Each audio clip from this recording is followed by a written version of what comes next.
Bonjour à tous, bienvenue sur Only a Giant podcast numéro 28, un épisode consacré à la draft. Moi c'est Plax et j'ai avec moi comme d'habitude Thiergo. Comment vas-tu mon cher Thiergo ? Eh ben écoute, ça super bien, ça faisait longtemps qu'on s'était pas parlé. Exactement, on attendait l'occasion justement de parler de cette draft et on a avec nous un invité puisqu'il s'agit de Trey. Comment vas-tu mon petit Trey ? Eh bah je vais très bien, merci. Ravi d'être avec vous. Eh ben écoute, ça nous fait plaisir. Avant de commencer ce podcast, on va annoncer un sponsoring pour cet épisode. Sponsor par The Brooklyn Fizz, donc c'est un site de merchandising américain, donc ils vendent pas mal de bouffe et de boissons. Je suis d'ailleurs en train de boire un des Gatorade que j'ai commandé sur The Brooklyn Fizz. Pour l'occasion, en fait, ce qu'ils font, c'est que si vous commandez et au moment de commander, en fait, on peut laisser un petit message. Si vous mettez Vive les Giants, eh bien, vous avez droit à un petit bonus, notamment un paquet de beef jerky. Alors ça, si vous connaissez pas, c'est de la viande séchée d'américain, des Hershey's et un pack de Reese's. C'est le gâteau du démon. Ça, c'est des trucs caramel. C'est caramel qu'il y a dedans. Je me souviens plus ce que c'est, mais en gros, quand on mange un, t'as envie d'en bouffer 26. C'est quelque chose comme ça. Ah, c'est du peanut butter en fait dedans. Ah, du peanut butter, exactement, tout à fait. Tu as voilà, raison. c'est ça. Et donc voilà, si vous commandez sur leur site avec le petit message Vive les Giants, et bien voilà, c'est ces petits packs en plus dont vous aurez droit. Donc je rappelle, c'est une épicerie américaine et ils vendent aussi je crois que des maillots de basket. Et j'ai été voir sur la page, parce qu'ils ont une page par équipe, donc il y a aussi des choses de football américain. Il y a notamment casquettes et ballons Giants, voilà, donc n'hésitez pas. Merci à eux pour ce petit sponsor. Pour l'épisode d'aujourd'hui, on va parler rapidement des actualités. Il y en a un peu, même si évidemment c'est pas énorme puisque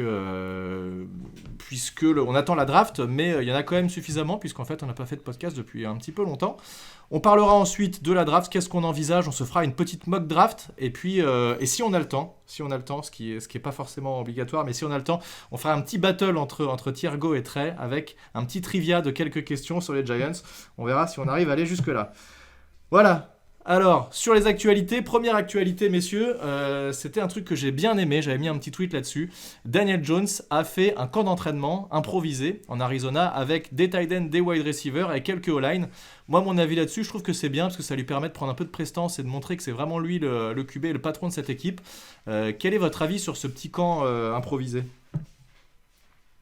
Bah moi, je pense que c'est bonne chose. Il faut qu'il s'impose comme le boss, quoi. Donc, il y a un moment, il prend les choses en main. C'est quand même hyper agréable de voir ça, non ? Je suis d'accord. Ouais, tout à fait. Et bon, alors c'est quelque chose aussi que on avait déjà vu avec Eli Manning et qui c'est pas une spécialité des Giants, hein, c'est tout QB qui veut prendre possession de son équipe, qui veut s'imposer comme le leader, se doit de faire ça. Et une bonne, pour être synchro avec ses receveurs, faut de l'entraînement. Il n'y a pas de secret. Donc c'est bien qu'ils prennent le temps de travailler avec ses receveurs pour justement en avance des programmes d'entraînement qui vont bientôt approcher après la draft. Ouais, et puis au-delà de ça, tu as l'aspect humain aussi, ça permet aux gens de se connaître un peu. Golladay, forcément, c'est un nouveau dans l'équipe, donc c'est aussi pas mal de pouvoir l'intégrer comme ça. J'imagine que même le soir, ils restent entre eux, je pense pas qu'ils se soient pris des trucs chacun de leur côté, donc voilà, ça crée aussi une cohésion d'équipe qui est vachement importante dans le sport en général, mais dans le foot US particulièrement. Ouais, clairement. Il y a eu un peu de changement et c'est vrai que ça permet, comme tu dis, la cohésion et tout. Je pense que c'est une très très bonne chose, quoi. Moi, j'y vois que du positif en tout cas. Ouais, exactement. Je suis tout à fait d'accord avec toi. Deuxième petite actualité, tu l'avais dit Thiergo sur ta page perso sur Twitter. On a Isaac Yiadom qui a accepté un pay cut. Moi, je le vois. Donc en fait, c'est une réduction de salaire, hein, pure et dure. Moi, je le vois vraiment comme. En gros, c'était mec, t'as plus forcément le niveau par rapport aux joueurs et notamment à Dory Jackson qu'on a récupéré. Donc, si tu veux jouer, ce serait bienvenu que tu baisses ton salaire et c'est ce qu'il a fait, il a accepté. Donc, c'est une volonté pour lui de rester chez les Giants en tout cas. Donc, là aussi, une plutôt bonne nouvelle. Ouais, c'est ça. C'est-à-dire que, en gros, l'idée c'est de lui dire, ton salaire, vu ton niveau de production, est beaucoup trop lourd à supporter aujourd'hui. Donc, il y a deux solutions. C'est soit on réduit, soit on te coupe complètement. Et donc là, plus de salaire. Et donc pour lui, il y a aussi un intérêt en fait à réduire son salaire. Il a eu un peu d'argent garanti, $100 000, alors c'est pas énorme, mais par rapport à son salaire, puisqu'il a perdu un peu plus d'$1 million, mais ça lui permet de rester dans une équipe qu'il connaît, avec un système qu'il connaît, ça lui donne donc de meilleures chances d'avoir une place dans un roster de NFL en 2021, tandis que s'il partait ailleurs, il devait repartir de zéro, et là c'est plus risqué pour lui. Ouais. C'est clair que ouais. Aspect financier du côté du foot US, enfin tout le sport US, hein, c'est toujours un truc assez fascinant, et ça prend vraiment une ampleur dingue année après année avec tous les contrats qui peuvent être signés, que ce soit à la télé ou autre. Et effectivement, je pense que c'est une nécessité de la part des Giants de faire ce move. Voilà, il y en a beaucoup qui ont fait un peu de concessions sur leur salaire, et c'est normal de voir ce genre de bonhomme voilà, souhaiter rester et puis accepter de revoir un petit peu ça pour pas trop empiéter dans les finances de l'équipe, quoi. Ouais, ça reste enfin, c'est pas des économies gigantesques qu'on va faire évidemment, mais c'est toujours intéressant, et puis ça montre la volonté du gars aussi de rester et qu'il se sent bien ici. Après, oublions pas aussi que c'est pas forcément évident pour un joueur de tous les ans changer d'endroit, parce que les mecs, voilà, il faut qu'ils déménagent, etc. Ça peut être aussi compliqué, donc ça peut se comprendre, et c'est move plutôt intelligent de sa part en tout cas, et des Giants qui ont réussi à signer ça.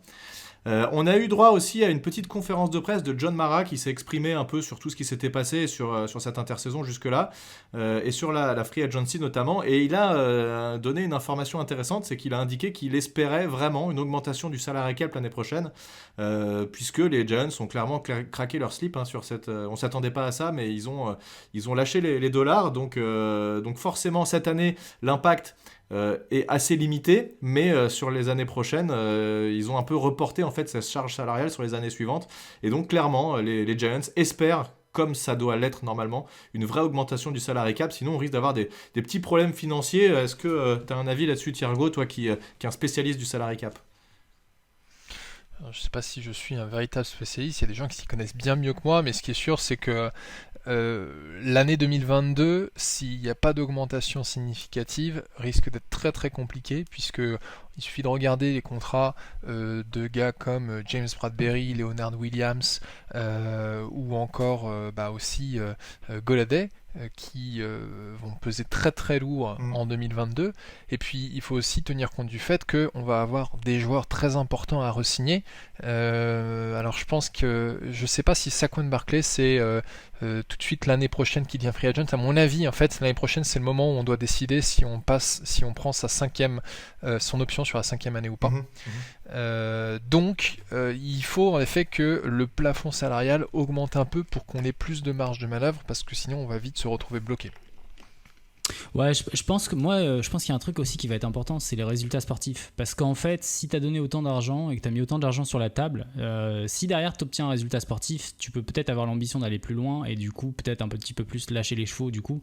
Par contre, il est sûr que si tu n'as pas le résultat que tu veux avoir, et si tu ne disputes pas les playoffs l'an prochain, même si je prends un peu d'avance sur le sujet, mais si tu disputes pas les playoffs plutôt, je pense que oui, il va y avoir beaucoup de ménage qui va être fait, parce qu'on ne pourra pas tout assumer, quoi. Il y a vraiment beaucoup de dépenses qui ont été faites, quoi. Ouais, c'est assez engageant, effectivement, ça oblige à du résultat assez rapide, je pense. On a aussi eu du move sur le coaching staff. Alors en fait, Joe Judge, globalement, ce qu'il a fait, c'est qu'avec l'accord des propriétaires, notamment John Mara, c'est qu'il a défendu un peu le fait qu'il manquait certains postes dans le coaching staff, et il a créé des nouveaux postes. Il y en a eu 3 nouveaux qui ont été ajoutés là, donc on en parlait un peu. Thiergo, tu avais les noms sous les yeux, est-ce que tu peux nous les rappeler, s'il te plaît? Alors, on a d'abord Russ Callaway, qui est un ancien analyste de chez LSU, Louisiana State University, qui a été embauché comme assistant offensif. Et puis, on a Ryan Anderson et Carter Blount, qui eux ont été embauchés pour le côté défensif de l'équipe comme quality control coaches, qui sont en fait, c'est un peu le premier échelon dans une équipe de coach, enfin dans un staff de coach. Anderson, lui, il avait de l'expérience comme coordinateur à Hampton, il a coaché des inside linebackers, et Blount, lui, il avait plus d'expérience sous Jeremy Pruitt dans la partie special teams. Donc il y a aussi quelques liens qui se font avec le staff de Joe Judge actuellement. Ouais, c'est toujours un peu comme ça. En général, tu vas taper dans des mecs que tu connais ou alors qu'on t'a conseillé. C'est, je pense, assez rare que tu prennes quelqu'un qui vienne de nulle part. Bon, en tout cas, voilà, ce coaching staff qui se renforce. Et puis, autre nouvelle, on a eu un petit communiqué de la part des joueurs des Giants qui annonçait qu'ils ne voulaient pas participer aux voluntary workouts pour question de Covid et éviter de se retrouver trop nombreux et potentiellement attraper une maladie. Ton avis, Tress, est-ce que tu as vu passer le petit courrier et est-ce que tu as un avis là-dessus ? Alors non, je sais pas quand est-ce que c'est tombé, j'avoue que j'étais un peu sous l'eau toute la semaine, donc j'ai pas vu si c'est des news de la semaine, mais ça paraît tout à fait logique. Vu là où on en est, je pense qu'il y a beaucoup de gens qui n'ont pas pris de risque l'an dernier.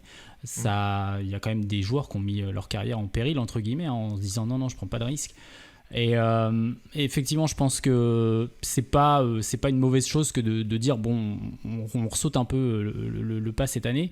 Maintenant, il faut espérer que ce soit pas juste une bonne, comment je pourrais dire, une excuse du moins pour se dédouaner, on va dire, de quelque chose qui parfois est quand même et dans de nombreux cas est hyper intéressant à voir parce que je pense que ça lie davantage les gens que de s'entraîner. Et enfin, plus tu t'entraînes ensemble et plus tu vas de l'avant. Ah, donc, ouais. Après, c'est pas les seuls. Il y a eu d'autres équipes qui ont annoncé exactement la même chose. Donc, c'est assez classique. Ouais. Et en ce moment, voilà, on peut pas leur reprocher de faire ce genre C'est de le move. syndicat des joueurs qui a dû faire passer. Voilà, c'est le syndicat des Ouais, joueurs ouais. qui a dû faire passer le mot et puis tous les joueurs ont fait donc ces communiqués. Moi, je l'ai appris avant ce podcast, mais ça date d'il y a 3 jours. Bon, alors moi, ça me fait surtout penser en fait à l'ère Tom Coughlin où tu avais donc les entraînements volontaires qui en réalité n'avaient rien de volontaire. Si t'étais pas là, il fallait clairement que tu aies une bonne raison. Ou alors tu t'attirais les foudres du head coach. Généralement c'était pour des questions de négociation salariale ou alors c'est parce que tu te remettais d'une blessure. Bon, là c'est pas illogique vu le contexte en effet comme dit Trey, de dire bon bah là si c'est volontaire on va s'entraîner chacun de notre côté.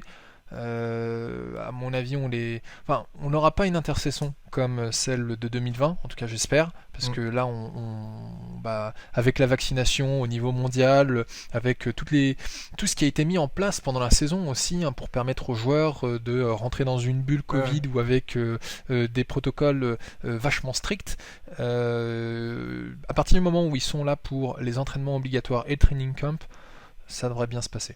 D'ailleurs, je me demande où est-ce qu'ils en sont les joueurs au niveau de la vaccination. Est-ce qu'il y a une campagne de vaccination obligatoire pour la NFL ? À mon avis, ce serait pas impossible que si tu veux jouer cette année en NFL, il faut que tu sois vacciné. Toutes les équipes vont faire vacciner leurs joueurs, à mon avis.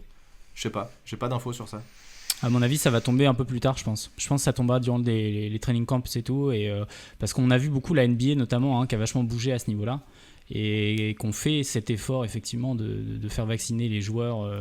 Ils sont tous vaccinés là, les joueurs NBA pas tous, mais en tout cas il y en a beaucoup. Il y a beaucoup d'équipes qui ont pris les devants et qui ont fait vacciner toutes leurs équipes. Je crois, je sais plus, non, je dirais une connerie si je dis non, mais je sais qu'il y a une équipe qui a vacciné quasi toute sa team.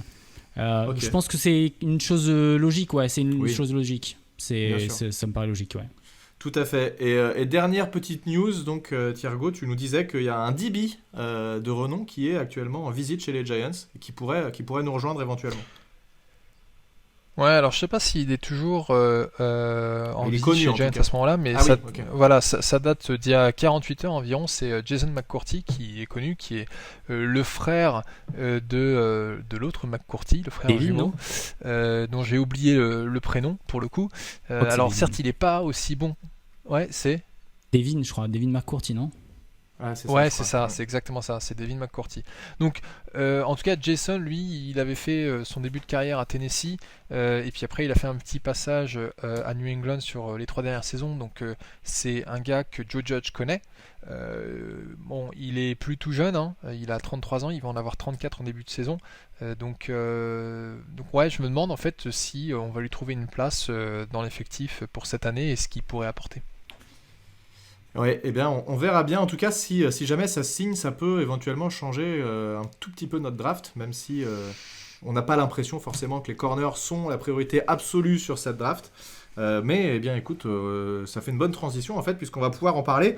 On va se faire cette petite mock pour voir un peu ce qui peut tomber éventuellement et voir ce que nous on pourrait récupérer. Évidemment, tous les joueurs qu'on voudrait ne vont pas forcément arriver jusqu'au pic numéro 11. Il va y avoir des surprises comme d'habitude, des choses qu'on avait envisagées qui vont pas du tout se passer comme ça. On va la faire sur le site The Draft Network parce qu'il y en a pas mal, mais on va choisir ce site-là et puis on va voir comment ça se passe. Mais avant ça, j'aimerais qu'on parle globalement un peu des besoins. Qu'est-ce qu'on envisage nous, qu'est-ce qu'on aimerait, quel serait le meilleur scénario possible a priori sur ces au moins les 2 premiers pics et puis éventuellement ce qui peut se passer après. Voilà, qui veut commencer sur les besoins? Est-ce qu'il y en a un de vous deux qui veut prendre la parole sur ce qu'il pense le plus important sur au moins ces 2 premiers tours? Très, vas-y, je t'en prie. Allons-y. Pour moi, en fait, il y a pas mal de choses qui ont bougé suite à la free agency, notamment le fait qu'on avait besoin absolument d'un receveur, et puis qu'on a été chercher, on a été chercher Golladay, je veux dire, on n'aurait jamais imaginé ça, même ne serait-ce que 15 jours avant la signature. C'est clair. Et du coup, ça a changé beaucoup les plans parce que je voyais énormément un receveur en 11e place, notamment avec Jalen Waddle ou Devontae Smith d'Alabama, mais du coup, je pense qu'au niveau des nécessités, on est plutôt sur du edge, du linebacker ou bien évidemment de l'O-line, parce qu'il faut toujours renforcer l'OL, c'est toujours le principal point névralgique. Et je pense que du coup, ça va beaucoup se jouer là-dessus. En tout cas, je parle pour les premiers tours, parce qu'on sait très bien que les late rounds sont là pour combler les besoins.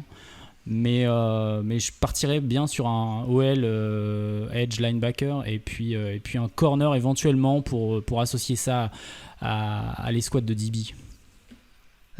Ouais, je suis assez d'accord avec toi, Trey. Alors, je vais enfoncer une porte ouverte en disant que, bien entendu, tout va dépendre de qui sera le meilleur joueur disponible au 11e pick. C'est jamais très bon pour une équipe de faire son choix unique à la draft uniquement en fonction du besoin. Mais si je devais en fait hiérarchiser ces 3 besoins que tu as cités, à savoir edge, OL et linebacker, pour moi c'est OL en premier et principalement un guard ou un centre. Après je mettrais un edge. Et linebacker, pour moi, je serais même tenté de mettre wide receiver à la place de linebacker. Pour moi, ça pourrait quand même être utile d'avoir dans les 2 premiers tours un receveur complémentaire parce que y a 2 raisons. La première, c'est au niveau de la ligne offensive, il faut qu'on continue cet effort de reconstruction de cette ligne offensive. Je n'ai plus envie de voir un gars comme Saquon Barkley être gâché en se faisant plaquer 15 yards derrière la ligne d'engagement. T'aurais pu dire 2, c'était déjà pas mal, mais allez, allons. Non, mais en fait, ce qui s'est passé l'année dernière, c'était absolument horrible. Le début de saison, c'était catastrophique. C'était un cauchemar. Voilà, et puis au-delà de ça, aussi, il faut qu'on donne une meilleure protection à Daniel Jones. Et alors, je suis sûr que des gars comme Shane Lemieux et Matt Peart ont plein de potentiel, mais à mon avis, ils ont quand même un plafond qui est plus bas que ce qu'on pourrait avoir avec certains gars dans ce premier tour. Alors, pour le 2e tour, je sais pas, mais en tout cas dans ce premier tour de la draft. Donc ça, c'est la première chose. Et puis au niveau des receveurs, je saute edge qui pour moi est le 2e besoin le plus important, mais au niveau des receveurs, faut pas non plus oublier que on a un Sterling Shepard qui est quand même à une commotion de prendre sa retraite. C'est quand même quelque chose qu'il a dit. C'est que il a eu des commotions assez importantes et il dit en fait si je m'en reprends une comme ça, là je vais peut-être considérer d'arrêter de jouer en NFL. Donc ça peut arriver à n'importe quel moment. Et puis surtout il va coûter cher l'année prochaine, donc il y a des chances qu'on le coupe. Et puis derrière en fait on a qui? On a Golladay qu'on vient de signer, très bien, mais c'est Darius Slayton avec ses mains savonneuses, c'est John Ross qui est un bust, et des no-name receivers, des gars qui sont sympas mais qui doivent encore faire leurs preuves. Donc, qui est un bust mais qui peut se relancer potentiellement chez nous quand même, John Ross. On ne sait jamais, on va voir ce qu'il va faire. Et attends, on ne dit pas qu'on a Evan Engram qui est là pour sauver la Attends, je m'étouffe. Ouais, non mais voilà. Et puis Edge, on sait aussi très bien que c'est un poste qui est important parce que là où aujourd'hui on n'a pas grand monde, en fait on a une ligne, on a des gars avec au niveau des DT et des DE qui sont bons. Linebacker, inside linebacker ça va, mais par contre edge rusher c'est très léger chez les Giants. C'est effectivement. C'est très léger, mais malgré tout, moi, mon avis, c'est qu'en fait, globalement, ce qui se dit de toute façon, c'est que cette draft est plus une draft offensive que défensive. Il y a beaucoup plus de joueurs forts en attaque qu'en défense. Et que les edges qui sont présents ne sont pas des picks top 10, voire top 15, voire même top 20, pourquoi pas, à voir. Mais avec le 11e pick, on est quand même très proche du top 10. Et que c'est difficile de se dire qu'il y a un de ces edges qui, on va en parler un peu, peut-être donner quelques noms, mais il y a un de ces edges qui mérite un pick en 11. Donc, à mon avis, si on peut, pour moi, là, si je dois commencer à donner des noms, puisque j'ai les mêmes besoins que toi, hein, sur OL et edge, on est d'accord. Après, moi, je mettrais aussi wide receiver. Mais si là, je devais essayer de donner mon scénario un peu idéal, ce serait évidemment Rashawn Slater, le tackle droit, qui a joué tackle droit à Northwestern, mais qui peut jouer aussi garde, puisque depuis le départ de Zeitler, forcément, ça laisse un peu un trou, et c'est pas évident à remplacer comme joueur non plus. Donc Rashawn Slater pourrait être intéressant, et surtout, il peut jouer aussi tackle, donc ça, on sait très bien que Joe Judge adore les joueurs qui peuvent jouer à plusieurs postes. Donc si jamais il arrive jusque-là, ce serait parfait. Ce qui fait qu'en deuxième tour, là, on pourrait se diriger vers un edge.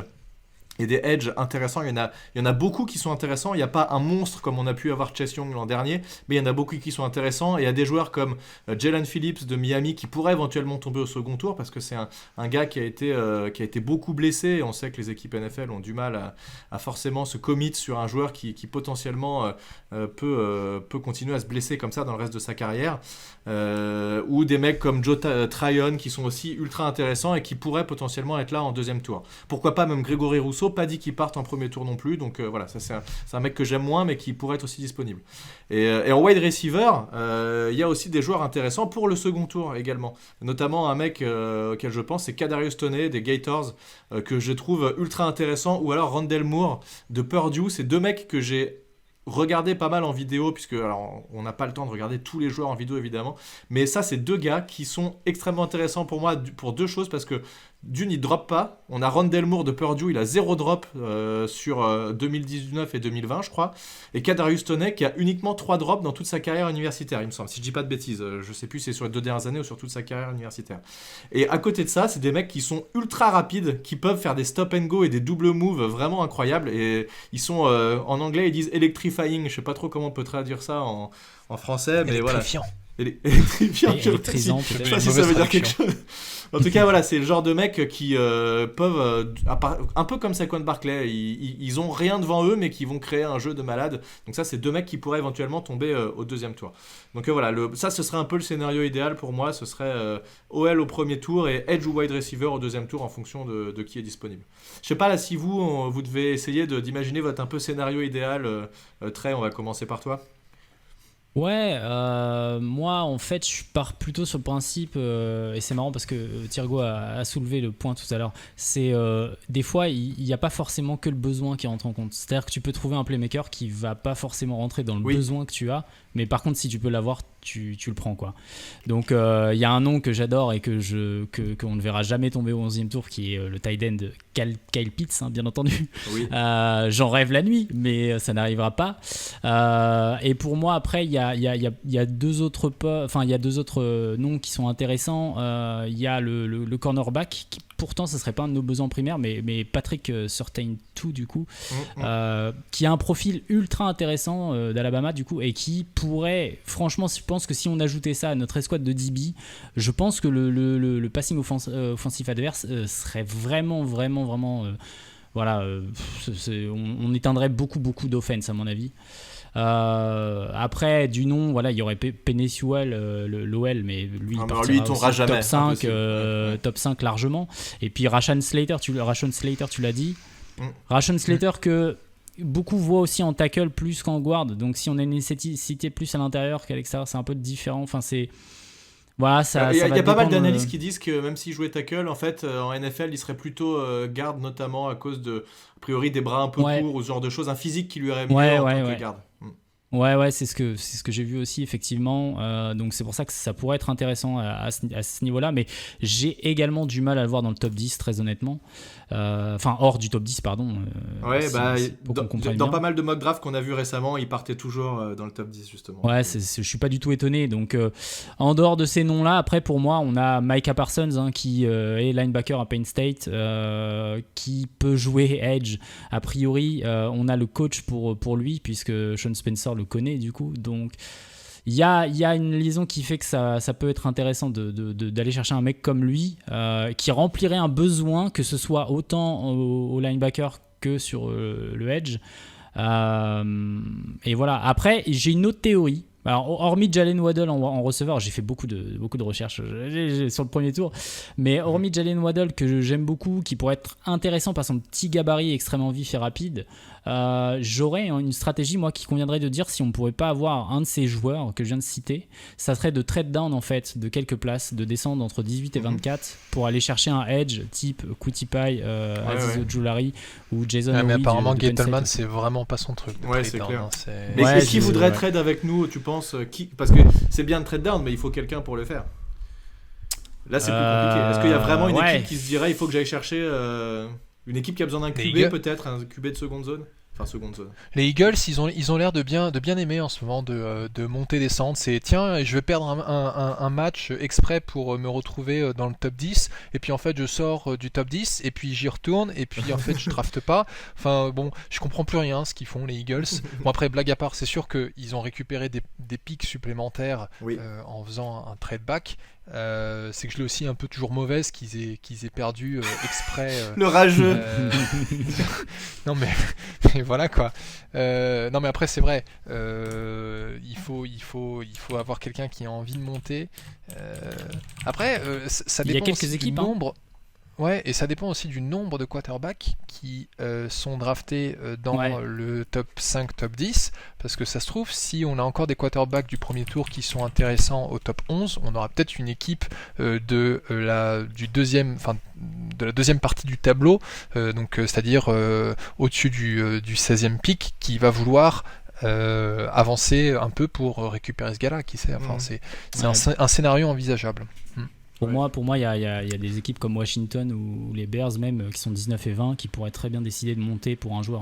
Je pense que les équipes sont quand même dans des situations pas évidentes. Elles essayent de corriger certaines choses et les voir monter sur un trade pour gagner quelques places et aller chercher un joueur qui ne pensait pas atteignable hors du top 10, je pense que ça pourrait être intéressant, quoi. C'est vrai que ça pourrait être intéressant. Et ce que tu as dit sur Micah Parsons, qui est pour moi le meilleur défenseur de cette draft, s'il tombe jusqu'à nous, il se pose le problème de, je t'en parlais hors antenne, mais il y a des choses qui circulent sur lui, des problèmes de comportement, des problèmes hors du terrain, qui sont des problèmes réels, puisqu'on l'a vu dernièrement, notamment chez les Giants, avec DeAndre Baker. On ne peut pas ignorer ce genre de choses. Et j'ai entendu un analyste de The Draft Bible qui disait qu'il y a des soucis avec lui, que les équipes sont au courant. À voir si jamais il tombe en 11, parce que un mec comme ça qui est irréprochable, il part forcément dans le top 10, il n'y a aucun doute. Donc s'il tombe en 11, va se poser la question de est-ce qu'on tente le coup quand même avec un gars comme ça qui pourrait être archi dominant. Tu mets lui à côté de Blake Martinez, c'est monstrueux. Là, niveau linebacker, ça pourrait être juste fou, donc ça pourrait être intéressant. Maintenant, le fait qu'il ait des problèmes extrasportifs, on ne sait pas vraiment. On sait qu'il y a eu des histoires avec ses coéquipiers qui se sont embrouillés, machin. Jusqu'où c'est allé, sûrement que c'est du côté du joueur, on essaie d'étouffer un peu ça pour que ça se sache le moins possible. Mais s'il y a des équipes qui sont au courant, voilà. En tout cas, ce mec là, dans l'interview que j'avais entendu, cet analyste là, qui justement lui analyse les joueurs, mais va aussi poser des questions et regarde pas juste le joueur en vidéo, mais se renseigne vraiment sur le passé de ce gars, qu'est-ce qu'il a fait à côté ou quoi. Ils lui ont posé la question dans le podcast, ils lui ont dit si tu es les Giants, il arrive en 11, est-ce que tu le prends? Il dit non, je le laisse passer. Donc ça veut dire que potentiellement il y a quelque chose d'assez grave qui a pu se passer avec ce joueur-là et qui pourrait ressortir au moment de la draft. Donc bon.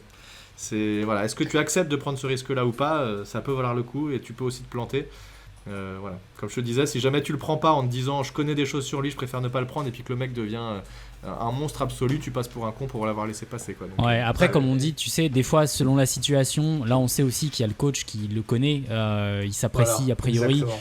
voilà, il y a quelque chose qui se passe. Je pense que si t'es bien entouré, tu fais moins de conneries. Donc, si t'es avec une personne que t'apprécies, il y a potentiellement possible. Enfin, voilà, tu peux corriger le tir, quoi.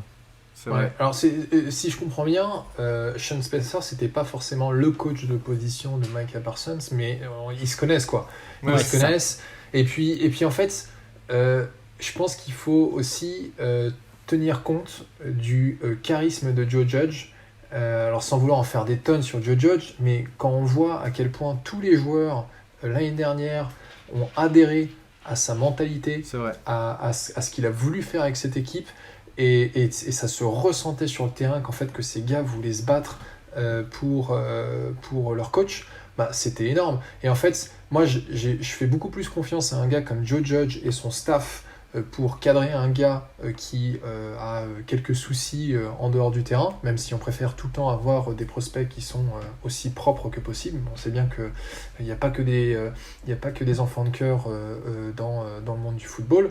Je préfère faire confiance à Joe Judge qu'à Pat Shurmur ou Ben McAdoo. Hein. Donc ça, c'est, ça, c'est clair. Ça, c'est clair. Ça, c'est sûr. Non, mais t'as raison, après, il ne faut pas non plus que des enfants de cœur sur le terrain, parce que... Les mecs sont obligés d'avoir un peu de caractère, quoi. T'es obligé, si tu veux jouer en NFL, de toute façon, je crois que t'as pas le choix. Maintenant, t'es pas obligé d'aller sortir ton flingue dans des fêtes pour braquer des gars comme potentiellement a pu le faire Baker. On sait pas si c'est vraiment arrivé ou pas, mais bon, bref.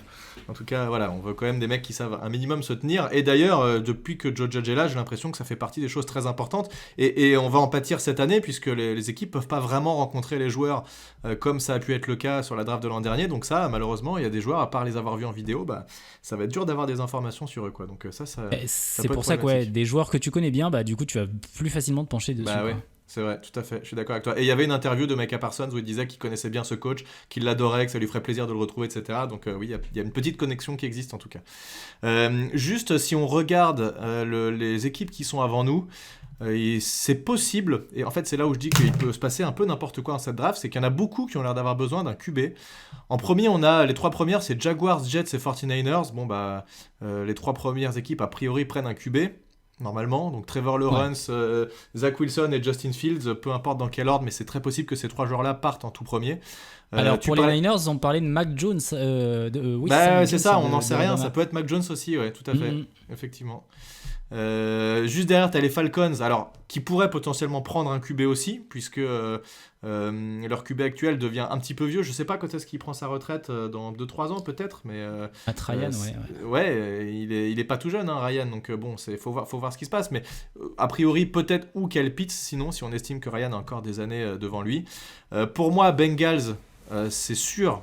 Ils prennent Penei Sewell parce que s'ils protègent pas leur QB, alors là pour le coup il y en a qui disent oui, ils vont prendre Jamar Chase, wide receiver et tout, c'est très bien, mais c'est le même problème que les Giants. Tu prends un QB, t'as pas de O-line pour te tenir la ligne plus d'une seconde et demie, t'as beau avoir tous les playmakers que tu veux, ça sert à rien, quoi.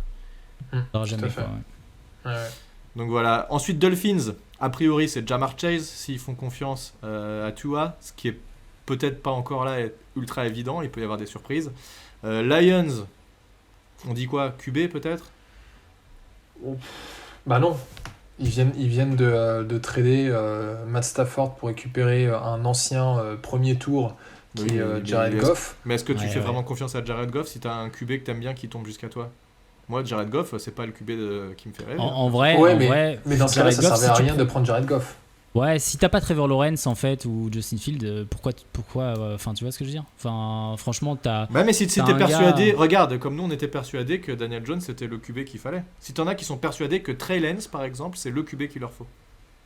Ouais, ça peut se comprendre, mais moi j'ai du mal à. Mais dans ce cas-là, en fait, tu ne fais pas. Enfin, je veux dire, si t'estimes que, si on part du principe que le GM est un minimum cohérent, le GM avant de faire le trade de Matt Stafford contre Jared Goff, il a quand même regardé la draft qui allait se présenter et il s'est dit, est-ce que dans les gars qui se présentent, il y a un type qui serait à ma portée, sachant que j'ai déjà le 7e, enfin si je dis pas de bêtises, le 7e choix, il l'avait déjà de toute manière, les Lions.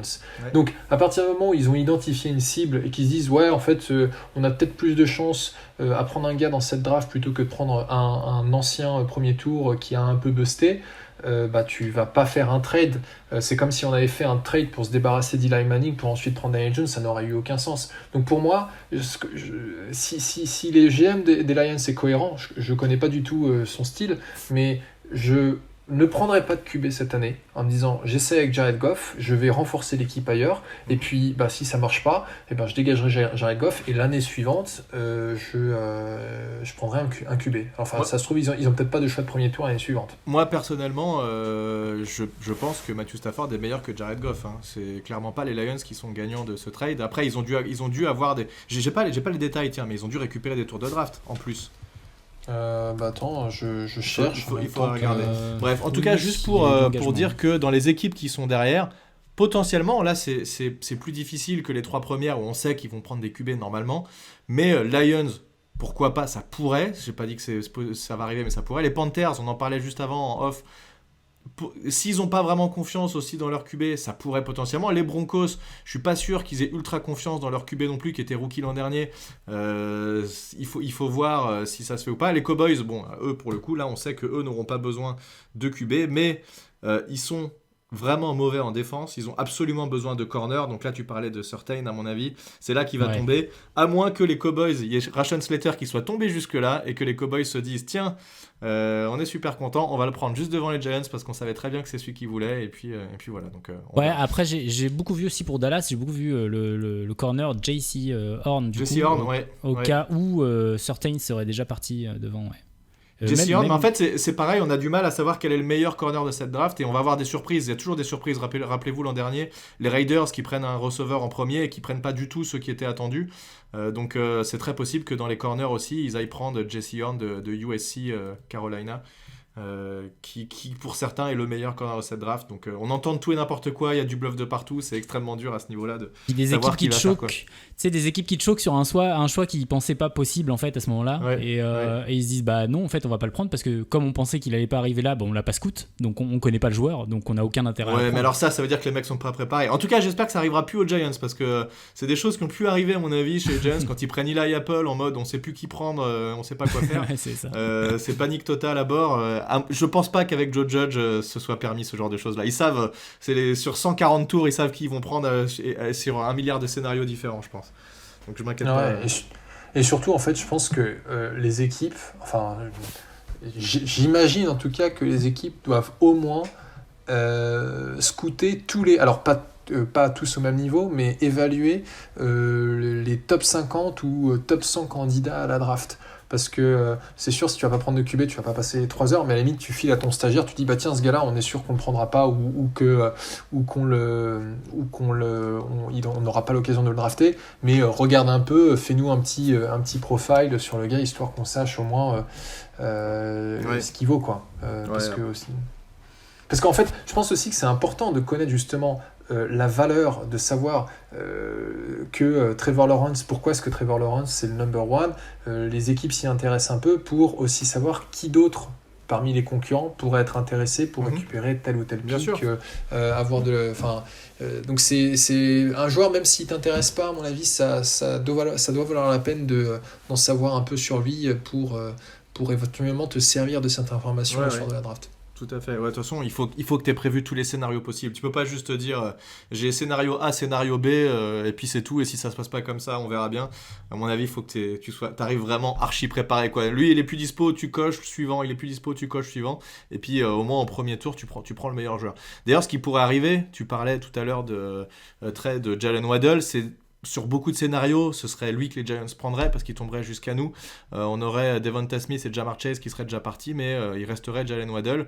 C'est aussi possible, si on fait ça, d'aller viser un all-line en deuxième tour, puisque de toute façon, je pense qu'il va falloir prendre un all-line sur au moins un premier, deuxième ou troisième tour. Il va falloir viser un all-line. Et il y en a qui peuvent tomber au deuxième tour. Il y a notamment Wyatt Davis, qui est un garde, ou Trey Smith, qui est garde aussi. Qui sont deux profils très intéressants et qui pourraient tout à fait tomber au deuxième tour. Donc c'est pas parce qu'on n'a pas pris un all-line au premier tour qu'on n'aura pas de all-line et qu'on pourra pas se renforcer. Voilà. Dans tous les cas, il n'y a pas le choix. Bref, bon, voilà. Est-ce qu'on passe à notre mock draft et qu'on voit si ce qui peut tomber jusqu'à nous avec une simulation? Est-ce que vous êtes carrément. On se fait ça. Allons-y. Ok, alors je suis sur le site, je choisis les Giants. Next.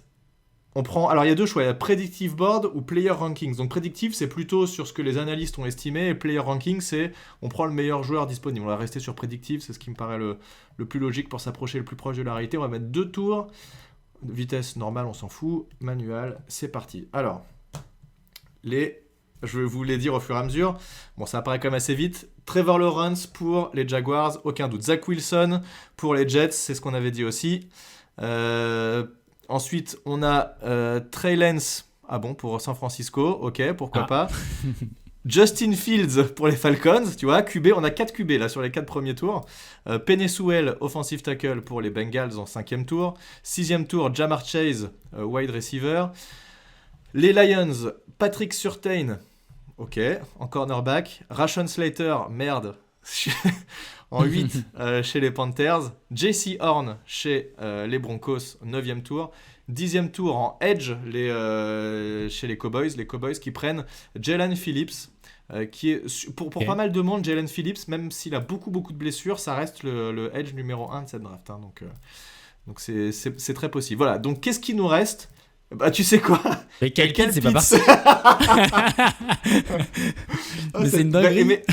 Mais franchement, je sais pas, c'est quelque chose qui peut arriver. La draft, il se passe toujours des trucs improbables. T'as des mecs qui vont tomber à des positions improbables. T'imagines le bonheur s'il tombe jusqu'à nous? Bah écoute, je crois qu'il n'y a pas de discussion. Hein. Ah si, moi je pense qu'il y a une discussion justement. Mais ça c'est justement parce que je suis encore sous l'effet PTSD Evan Engram. Non mais alors, en fait, que les choses soient claires vis-à-vis de Kyle Pitts. Pour regarder un peu de films sur le gars, il est clairement impressionnant. C'est un méga playmaker. Et puis en fait, je suis allé voir quelques scouting reports sur le gars, sur 2-3 sites que j'aime bien, et puis je commence à lire physique parfait, véritable mismatch, super route runner, des mains ultra fiables, une arme dans la red zone, etc. Mais par contre, il essaie de bloquer, mais c'est pas vraiment sa force. Et je me suis dit, tiens, ça me rappelle quelqu'un. Et je suis allé regarder les scouting reports d'Evan Engram à l'époque. C'est pratiquement la même chose. Alors je pense pas bloqué déjà à l'époque, Evan Engram, pour le coup. Non, mais on disait à peu près la même chose. C'est-à-dire, c'est le gars. C'est pas un two-way tight end, mais il essaye.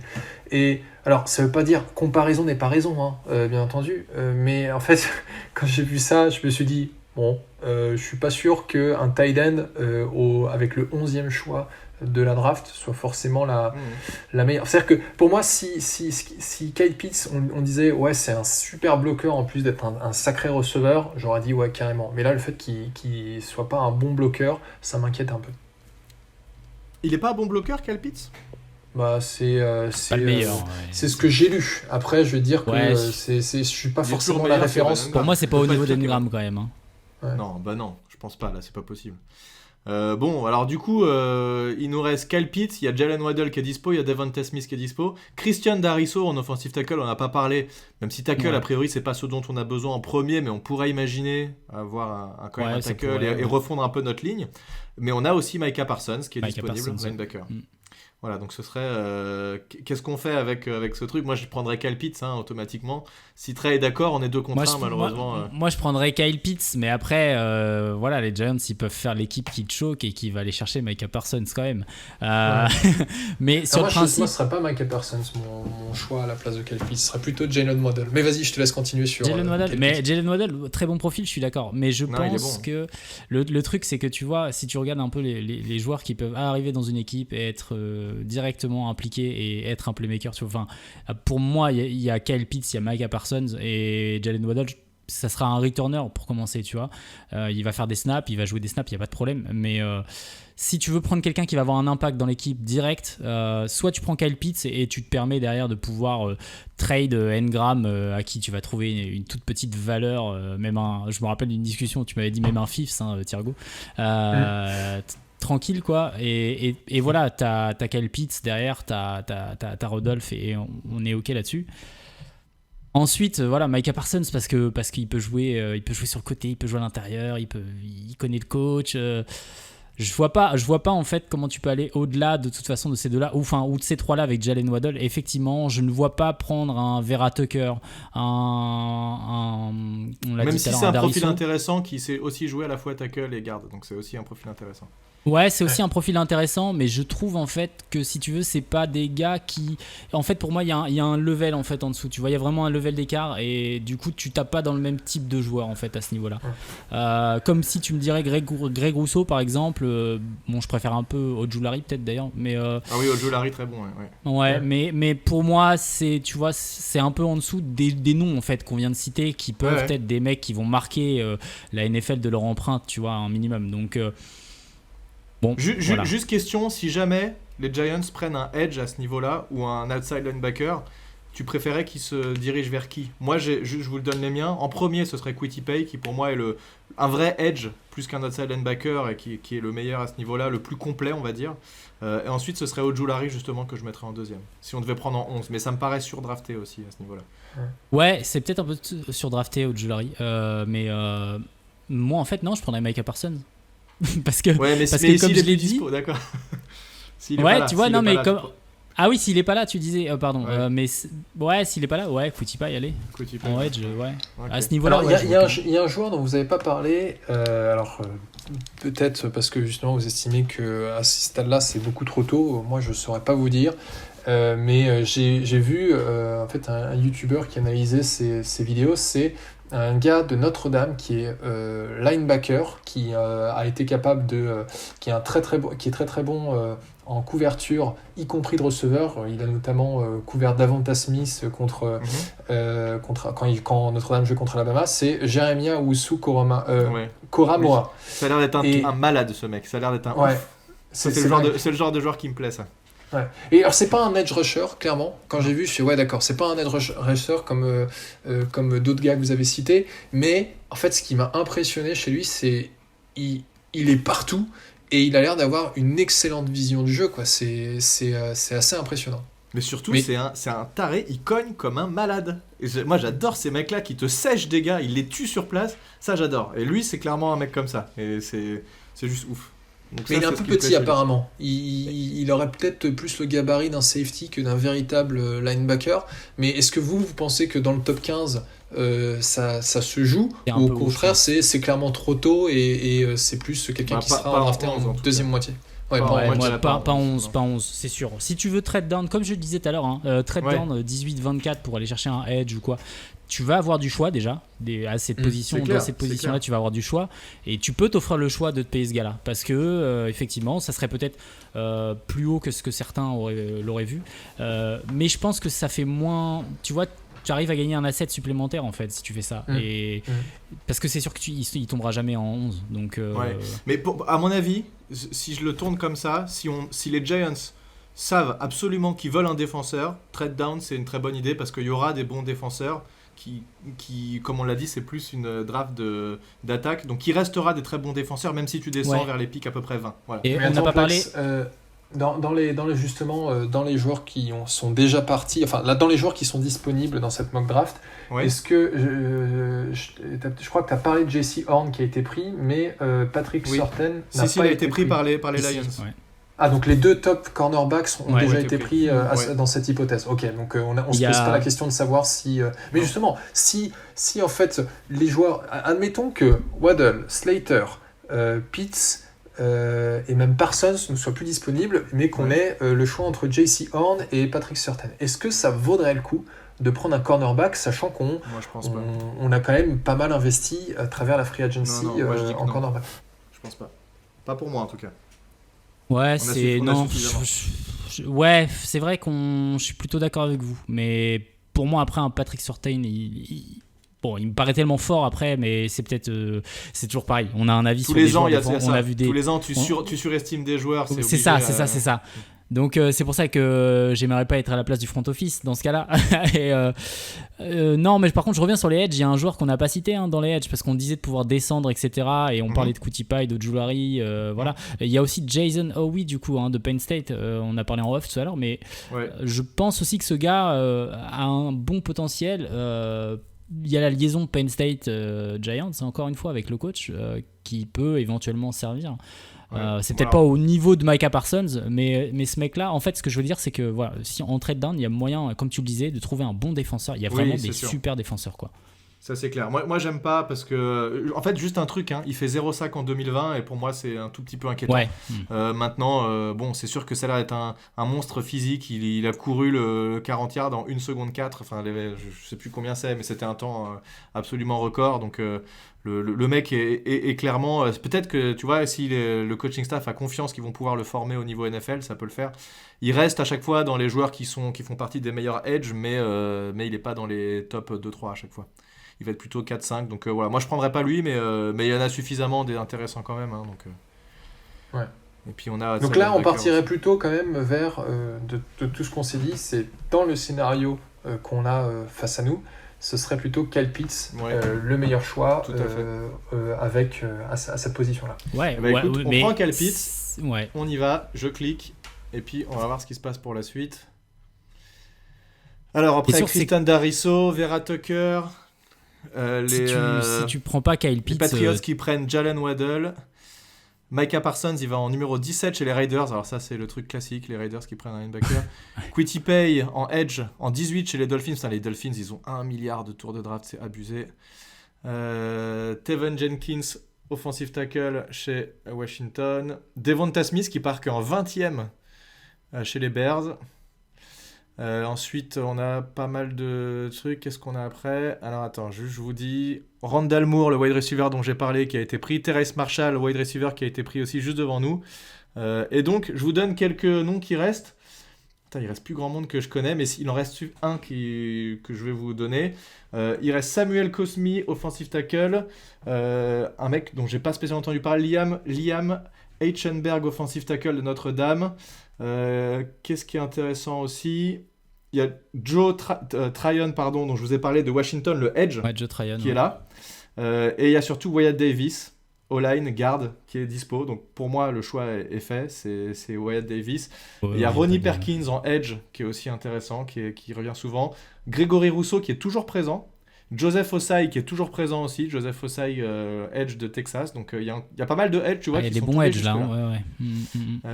Voilà, donc pour moi le choix il est sur le O-line puisqu'on n'a pas drafté de O-line et ce serait Wyatt Davis en O-line, voilà. Donc je vous ai donné les quelques joueurs un peu charismatiques qui restent. Amari Rogers, wide receiver. Si je descends un peu plus bas, c'est en fonction du classement qu'a fait The Draft Network par rapport aux joueurs. Là, je vois ceux qui peuvent tomber à peu près ensuite. Est-ce qu'il y en a d'autres que vous aviez en tête, Trey ? T'en avais certains que tu te disais, peut-être deuxième tour, ça pourrait le faire, s'ils sont là ? En fait, selon la situation, il y a des corners notamment en deuxième. Il y a des corners genre Asante Samuel ou Tyson Campbell. Asante Samuel est toujours disponible. Aaron Robinson, toujours disponible. Il y a vraiment un joueur qui s'appelle Asante Samuel. C'est un lien avec l'ancien cornerback qui a joué pour les Eagles et les Patriots ? Aucune idée. Vous vous rappelez pas de ce gars-là ? Il arrête pas d'intercepter Eli Manning. Je pense que c'est... Ah bon ? Ah ouais, non, mais ça m'étonnerait pas si c'est le cornerback qui a eu le plus d'interceptions de la part d'Eli Manning. Ouais. Il était létal. Et d'ailleurs, Super Bowl 42... Petite anecdote, Eli Manning, dans le 4e quart-temps, envoie une passe sur la droite qui est interceptée par Samuel, mais qui drop l'interception. Donc en fait, il aurait pu clore le match en interceptant Eli Manning dans les dernières minutes. Donc voilà, c'est pour ça, Asante Samuel, ça m'a fait un peu, ça m'a rappelé de mauvais souvenirs, et des bons aussi. Et du côté des... j'ai Landon Dickerson, moi, d'Alabama aussi. En guard ou centre. Il a été pris en pick 36 par les Dolphins, qui ont, comme je dis, 1 milliard de picks. Les bâtards. Les autres OL qui ont été pris, Leatherwood de Alabama qui a été pris en premier tour. Et après, c'est tout. Mais il reste... des O-line au 3e tour. Il y a Trey Smith, moi, que j'ai noté aussi, 3e tour qui peut tomber. Qu'un guard. Mais attends, Trey Smith, je le vois pas. Je me demande s'il est pas tombé parce que je le vois pas dans les joueurs disponibles. C'est quoi, c'est Texas, Trey Smith, je crois. Il y en a qui le voient vachement haut. Si, il est disponible encore. Non, c'est Tennessee. Ils le mettent plutôt en 3e tour, effectivement, mais il y en a qui le voient beaucoup plus haut que ça. Moi, je prendrais Wyatt Davis. C'est mon avis. C'est l'occasion de prendre un garde très bon et qui serait titulaire quasiment dès le début et qui viendrait vraiment renforcer et couvrir le départ de Zeitler. Pour moi, ça se tient.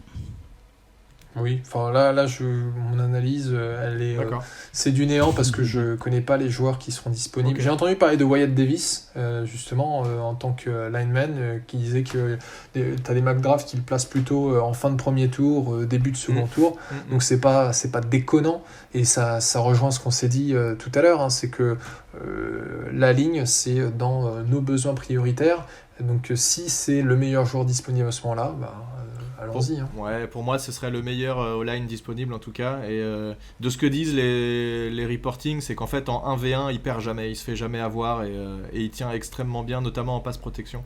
Donc ce serait pour moi un très bon atout. Est-ce que ça te va, Trey ? Est-ce que tu valides ? Ouais, il y aurait une petite variante dans tout ça en fait. La petite variante, ça serait que en 11, si tu as encore la possibilité de prendre Kyle Pitts et que vraiment tu veux vraiment combler les besoins, je pense que tu peux accrocher énormément d'équipes avec Kyle Pitts en 11. Et, oui. Là, et dans ce cas-là, tu as un moyen de vraiment trade down pour aller chercher un edge, conserver ton pick pour aller chercher ton Noël derrière. Tu auras un edge, un Noël avec un asset supplémentaire.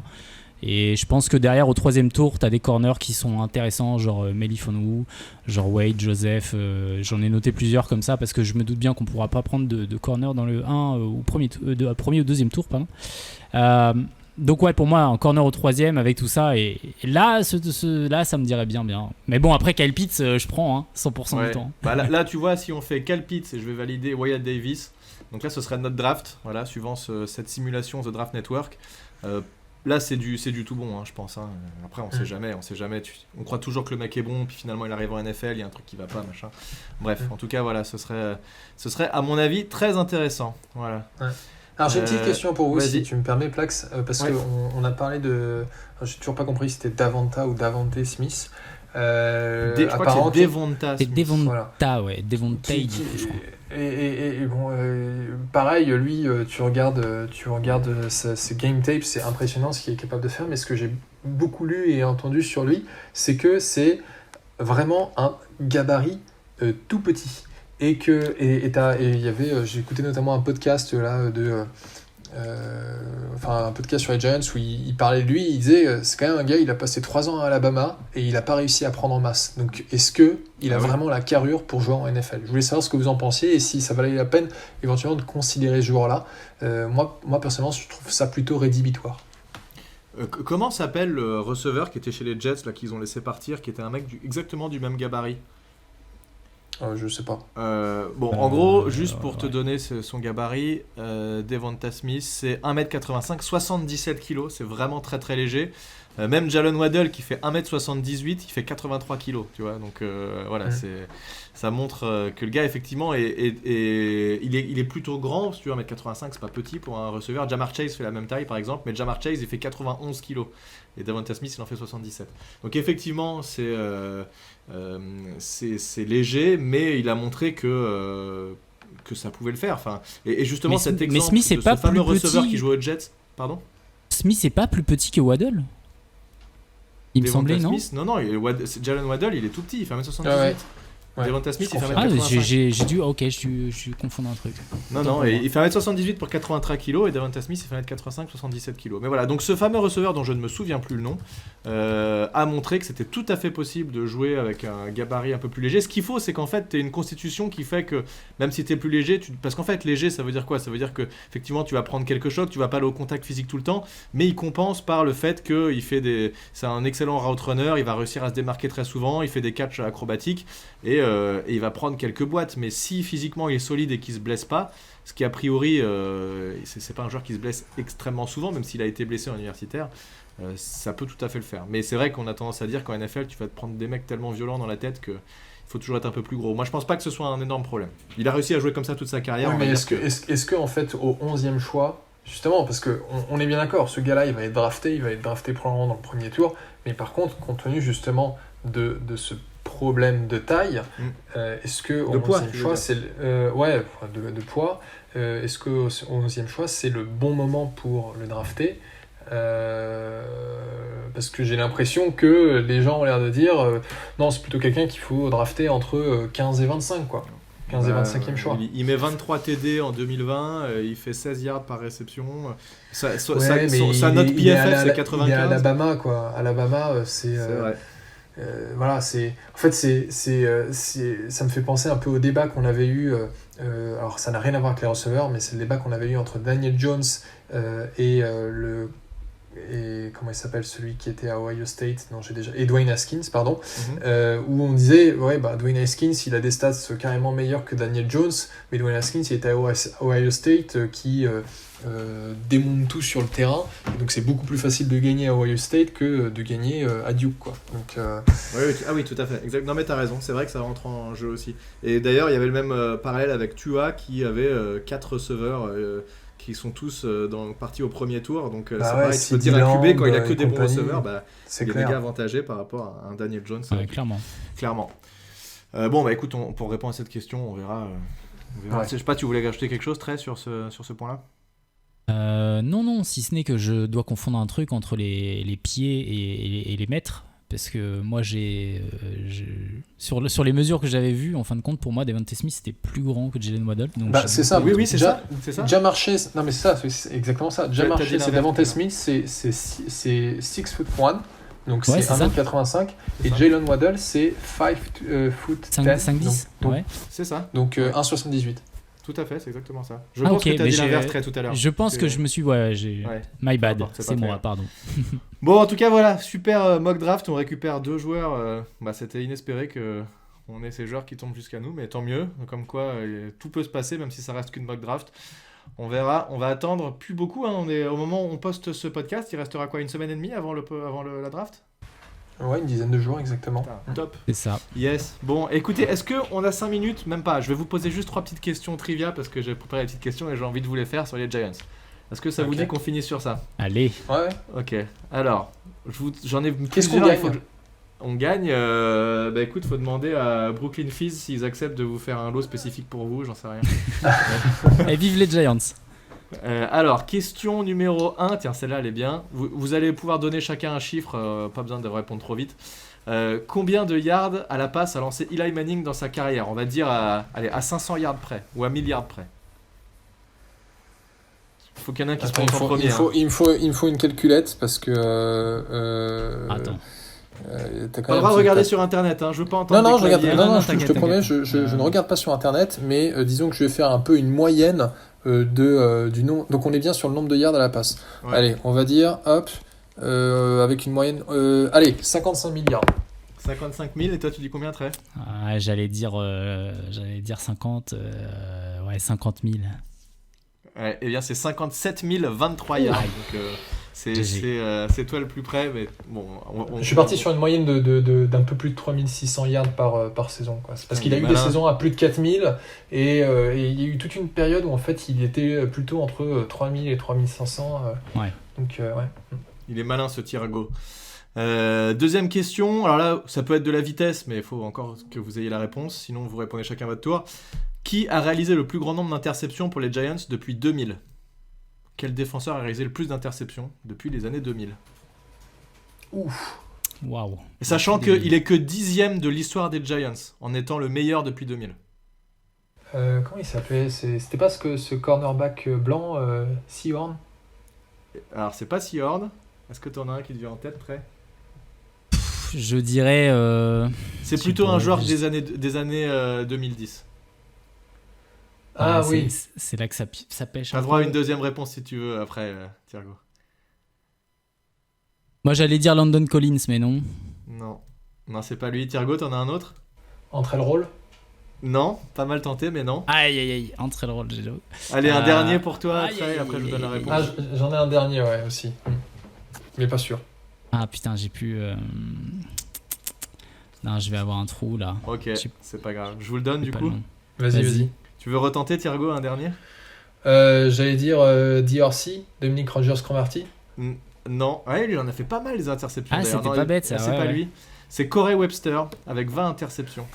J'y ai pensé. Webster, il était bien, ce joueur. Il était bien, qui avait galéré l'année où on gagne le titre et qui est finalement revenu en force à la fin.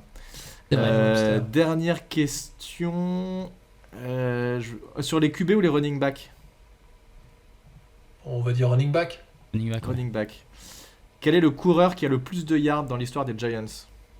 Tiki Barber. Yes, bien, j'allais répondre en vitesse là, tout à fait. Ouais, et une idée du nombre de yards, tiens?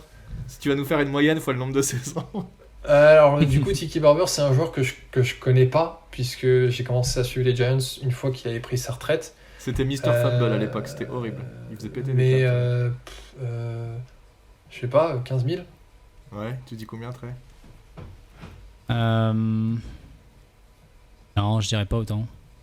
En c'est yards, pas autant, je c'est dirais... moins. Je te le dis, ouais, c'est moins. je dirais 12 000. C'est 10 449. Bien joué. Ça reste le meilleur coureur en termes de yards dans l'histoire des Giants. Voilà, bon, fin du trivia. Merci à vous. Est-ce que vous avez un petit mot à rajouter sur la draft, un dernier espoir, une bouteille à la mer? Je vous ai pris de court là. Non, sur la draft, j'ai envie de dire, advienne que pourra. Si on peut avoir Kyle Pitts en 11, voilà, c'est génial. Ah oui, tu m'étonnes, ouais, c'est clair. Moi je dirais juste parce que comme vous savez les gars, dans les semaines qui ont précédé l'enregistrement de ce podcast, j'y allais vraiment à reculons. C'est parce que en fait j'ai fait quelque chose quand même que je ne fais plus depuis un certain nombre d'années, c'est que je ne regarde plus les prospects avant la draft pour ne pas tomber amoureux d'un joueur.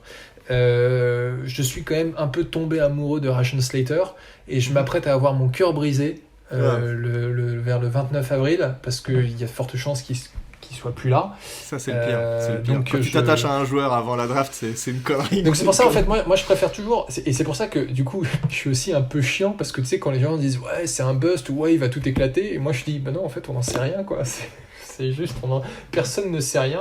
Donc je garde un peu l'esprit ouvert en me disant... c'est pour ça, moi, Evan Engram, quand on l'avait drafté et que j'ai vu sa tape après l'avoir drafté, je me suis dit, putain, on a vraiment récupéré quelqu'un de vachement bien. J'étais à fond sur lui ces premières années. L'année dernière, c'était fini. Là. Le gars, c'est un bust. Mais voilà. Donc j'essaie un peu de garder cet esprit ouvert quand on a de nouvelles recrues qui arrivent. C'est vrai que quand tu regardes des vidéos et que tu dis putain j'aime trop ce joueur, j'ai trop envie qu'il vienne aux Giants, t'as une chance sur 32 finalement, donc c'est compliqué. Donc ouais, je comprends en tout cas ce petit move de pas trop t'attacher à des joueurs avant la draft. C'est plutôt. Mais je prendrais Slater aussi, hein. Franchement s'il tombe hors du top 10, parce que Kyle Pitts, je le vois pas tomber hors du top 10, mais Slater, ouais, je le prends tous les jours. Hein. Ouais, mais je pense que pour moi c'est vraiment le pick parfait, dans le sens où tu le fous. Alors je sais pas si tu le fous RG ou RT, mais cette ligne, il suffit qu'on ait une blessure pour qu'on soit à nouveau dans la merde. Hein. Imagine que Nick Gates se blesse ou que ce soit Andrew Thomas, on est très très mal placé. Et il faut, comme je disais, il faut qu'on protège Daniel Jones et il faut qu'on ouvre des brèches pour utiliser le plein potentiel de Saquon Barkley, quoi, parce que sinon c'est du gâchis pour ça. Après attention, c'est aussi possible d'aller choper des O-line 3e, 4e, 5e tour qui peuvent, mais attends, ça, parfois mais t'as parfois des bonnes surprises, donc tu vois, on sait oui. Je veux dire, au-delà du fait d'en avoir pris en premier tour, évidemment, tu peux aussi aller en récupérer d'autres ailleurs, comme on l'a fait l'an dernier d'ailleurs. Bon voilà, on va s'arrêter là. On rappelle le sponsor de ce podcast, Brooklyn Fizz. Donc je vous rappelle l'objet du sponsor, c'est que si vous passez une commande sur le site de Brooklyn Fizz, que ce soit un maillot, des maillots ou des trucs à bouffer ou à boire, eh bien il vous offre un pack de Reese's, de Hershey's et de Beef Jerky. Donc tout ça en plus dans votre colis, si vous prenez la peine de marquer Vive les Giants dans les commentaires au moment où vous passez votre commande. Donc au moment de payer, il y a un petit carré pour mettre un petit commentaire. Donc si vous écrivez Vive les Giants, eh bien vous avez ça en plus. Voilà, on vous dit à très bientôt. Merci Thiergo, à plus tout le monde, ciao. Salut.